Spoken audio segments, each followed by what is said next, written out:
दोस्तों, हर जगह सपने होते हैं पर हर जगह उन सपनों को मौका नहीं मिलता। ये जो आप देख रहे हैं ये सिर्फ फुटबॉल ग्राउंड नहीं है, ये वो जगह है जहां बच्चे अपने पैरों से अपनी किस्मत बनाते हैं। यार दोस्तों, मिनी ब्राजील का नाम माननीय प्रधानमंत्री जी ने जब लिया तो पूरा देश सोचने लगा कि मिनी ब्राजील कहाँ बन चुका है। Dedication, discipline make them perfect, और ये यहाँ हमें नज़र साफ साफ आ रहा है। छोटे से बच्चे तक हैं, चाहे 4 से 5 साल के बच्चे हो और चाहे वहाँ 16 से 17 साल के बच्चे हो। डेडिकेशन, डिसिप्लिन इनमें है। यहाँ मैडम्स हैं, कई लोग हैं, यहाँ सर हैं जो उन्हें एक डिसिप्लिन में फुटबॉल गेम सिखा रही है। फुटबॉल गेम वही गेम जिसको भारत सरकार की तरफ से उतना सपोर्ट ना मिलने की वजह से कहीं ना कहीं वो दबा हुआ है। यहाँ बच्चे हैं, मेहनत कर रहे हैं ताकि उनका फ्यूचर ब्राइट हो सके। अपील है कि अच्छे से अच्छा इनके लिए इंफ्रास्ट्रक्चर हो, इनके अच्छे से अच्छी एजुकेटिंग हो, इनको अच्छे से अच्छा टीचिंग मिले तो फुटबॉल भी क्रिकेट की तरह एक गेम बनेगा जिसका नाम पूरे देश और विदेश में होगा। यहाँ से भी कोई मैसी बनेगा, यहाँ से भी कोई रोनाल्डो बनेगा, और वो हम देखना चाहते हैं। देश के इस छोटे से कोने में फुटबॉल अब सिर्फ एक खेल नहीं रहा, यहाँ हर पास के साथ, हर दौड़ के साथ एक उम्मीद दौड़ती है। सुबह जब शहर सो रहा होता है तब ये ग्राउंड जाग चुका होता है। इसी जज्बे, इसी जुनून, इसी मिट्टी ने इस जगह को एक नाम दिया, विचारपुर से सीधा मिनी ब्राजील। के शेड्यूल में एक गांव है विचारपुर। विचारपुर को मिनी ब्राजील कहा जाता है। कहानी की शुरुआत होती है एक ऐसे इंसान से जिनके पास रिसोर्स कम थे पर हौसला बहुत ज्यादा। हाँ, वही इंसान जिनकी विचारपुर को मिनी ब्राजील बनाने में एक अहम भूमिका रही। मैं बात कर रहा हूँ रईस अहमद अहमद ने इन युवाओं की प्रतिभा को पहचाना। रईस जी के पास संसाधन ज्यादा नहीं थे, लेकिन उन्होंने पूरी लगन से युवाओं को फुटबॉल सिखाना शुरू किया।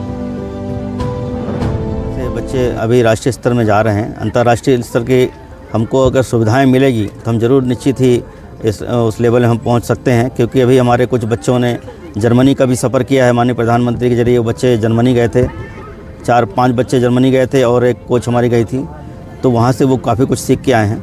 और काफ़ी वहाँ से कोच भी यहाँ पे आए थे जर्मन से। यहाँ की सुविधाओं को देख कर उन्होंने कहा कि अगर इनको बच्चों को अगर सुविधा अच्छी मिले तो वाकई यहाँ के बच्चों में टैलेंट है, ये निश्चित ही अंतर्राष्ट्रीय लेवल में खेलेंगे और नाम रोशन करेंगे। की सुविधाओं की कमी हो रही है यहाँ। क्या है, हमने देखा कि कई सुविधाएं की कमी है। बच्चे, जिस तरह आपने कहा कि बच्चे जब अंतर्राष्ट्रीय लेवल पर जाते हैं तो वहाँ वो कंफ्यूज हो जाते हैं कि हमने जिस ग्राउंड में खेला ये उससे बहुत अलग है। तो किस तरह की सुविधाएं की कमी है जो आप कैमरे में कहें और उस तरह का सपोर्ट भी आपको मिले? जिस तरह से भी माननीय प्रधानमंत्री जी ने, मुख्यमंत्री जी ने कहा है कि हम यहाँ पे इंटरनेशनल लेवल की सुविधा देंगे, अगर ये सुविधा हमको मिलती है तो निश्चित ही हम, क्योंकि यहाँ से हमारे बच्चे जब नेशनल लेवल में जाते हैं तो वहाँ के जो खेल का मैदान है वो काफ़ी डिफरेंट होता है कि वहाँ ग्रास वाले ग्राउंड होते हैं, लेवल में होते हैं, और उसमें खेलने का जो तरीका होता है यहाँ के हिसाब से बदल जाता है। क्योंकि यहाँ पे जो प्रैक्टिस होती है वहाँ के प्रैक्टिस में हमारा गेम बहुत चेंज हो जाता है।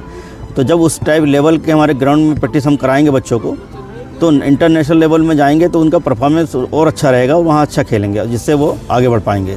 तो हमें निश्चित ही अच्छे मैदान की ज़रूरत है, अच्छे सुविधाओं की ज़रूरत है ताकि वो हम उसको आगे बढ़ा सकें। क्योंकि माननीय प्रधानमंत्री जी ने ये बात तो कही, कम संसाधन में भी मैंने काम करके यहाँ तक पहुँचाया है, लेकिन अब हमें संसाधन की आवश्यकता है और उस लेवल के जो इंटरनेशनल लेवल की चाहिए हमको। इस ग्राउंड पर एक और कहानी लिखी गई है। ये कहानी है हिम्मत की, संघर्ष की। लक्ष्मी, जो खुद 7-8 बार नेशनल खेलने के बाद सिर्फ 5,000 की नौकरी और उतनी ही पहचान, आज वही लक्ष्मी कोच के रूप में इस ग्राउंड पर खड़ी है। उनकी आवाज़ सुनी जाती है, उनका फैसला माना जाता है। मेरा नाम लक्ष्मी सईस है और मैं विचारपुर शहडोल की फुटबॉल कोच हूँ। मैंने स्कूली गेम्स नेशनल, नॉन नेशनल खेले हैं और ओपन नेशनल 3 हैं, और उसके बाद कंटिन्यू जैसे कि स्कूली गेम से फिर यूनिवर्सिटी भी मैंने खेला है। और ज़्यादा सुविधा ना होने के वजह से लड़कियों को ज़्यादा भेजते नहीं हैं आगे तक खेलने के लिए फुटबॉल। तो मेरे पेरेंट्स सपोर्टेड थे, इसलिए मैं जा पाई उतना दूर तक। और अभी भी ऐसे कुछ घर हैं जो बहुत कम सपोर्ट करते हैं लड़कियों को। और हमारे जो स्कूली टाइम के जो भी कोच थे मिस्टर रईस खान सर, उन्होंने बहुत सपोर्ट किया और उनके ज़रिए ही हमने नेशनल खेला है स्कूली में। और मैं बताना चाहूँगी कि एक टाइम पे मैं फ़ुटबॉल छोड़ दी थी बीच में, क्योंकि फ़ुटबॉल खेलने के बाद वो कोई स्कोप मिला नहीं मुझे, और आगे तक जैसे कि फाइनेंशियली थोड़ा सा सपोर्ट घर से कम था, तो उसके वजह से फिर मैं कॉलेज अपना कंटिन्यू की, और कॉलेज के साथ ही साथ मैं एक शोरूम में भी काम करती थी, जहाँ मुझे 5,000 पर मंथ मिलता था मुझे। और फिर धीरे धीरे हमने फिर से फुटबॉल स्टार्ट किया, और सभी गांव के बच्चों को हमने बुलाया और फुटबॉल के बारे में समझाया कि इसमें थोड़ा बहुत करियर है, आप खेल सकते हो। अगर आगे चल के करियर नहीं भी बन पा रहा है तो अपने फिज़िकली और मेंटली प्रिपेयर करने के लिए बहुत अच्छा एक जरिया है, और उसको हम कंटिन्यू रखना है फुटबॉल को। तो उसके माध्यम से मैं यहाँ पे कोच फुटबॉल सिखाती हूँ यहाँ पे। दोस्तों, टैलेंट सिर्फ मेहनत से नहीं, सपोर्ट से भी निखरता है, और यहीं पर रिलायंस फाउंडेशन मिनी ब्राजील के साथ खड़ी होती है। नमस्कार, मैं राजीव श्रीवास्तव। यहाँ जो हमारा CBM प्लांट है उसके लिए मैं साइट CSR हेड हूँ, और बेसिकली हम लोग यहाँ पे 150 विलेजेज में गांव के विकास के लिए काम कर रहे हैं, विभिन्न मुद्दों को लेके, जो गांव की ज़रूरतें थी उनको लेके। लेकिन उन मुद्दों के साथ में स्पोर्ट्स भी हमारा एक मुद्दा है। और जब हमें पता चला कि रईस सर जी भी फुटबॉल को लेके काफ़ी बड़ा काम यहाँ पे कर रहे हैं, तो किस तरीके से हम लोग भी कंट्रीब्यूट कर सकते हैं फुटबॉल को यहाँ बढ़ाने में। सो हम लोगों ने मिलके ही पूरा एक फ़ुटबॉल डेवलपमेंट प्रोग्राम बनाया, और उस प्रोग्राम को बनाने के लिए सबसे बड़ी बात ये होती है कि कोई भी खेल तब तक अच्छा नहीं हो सकता जब तक अच्छे कोच ना हो। सो हमने अपने इस प्रोग्राम की शुरुआत कोच डेवलपमेंट से की, और हमने ऑल इंडिया फुटबॉल फेडरेशन के साथ में संपर्क किया, और उनके सहयोग से यहाँ के शहडोल के 24 युवाओं को कोच के रूप में डेवलप किया, उनको ई-लाइसेंस सर्टिफिकेट कोर्स दिलाया।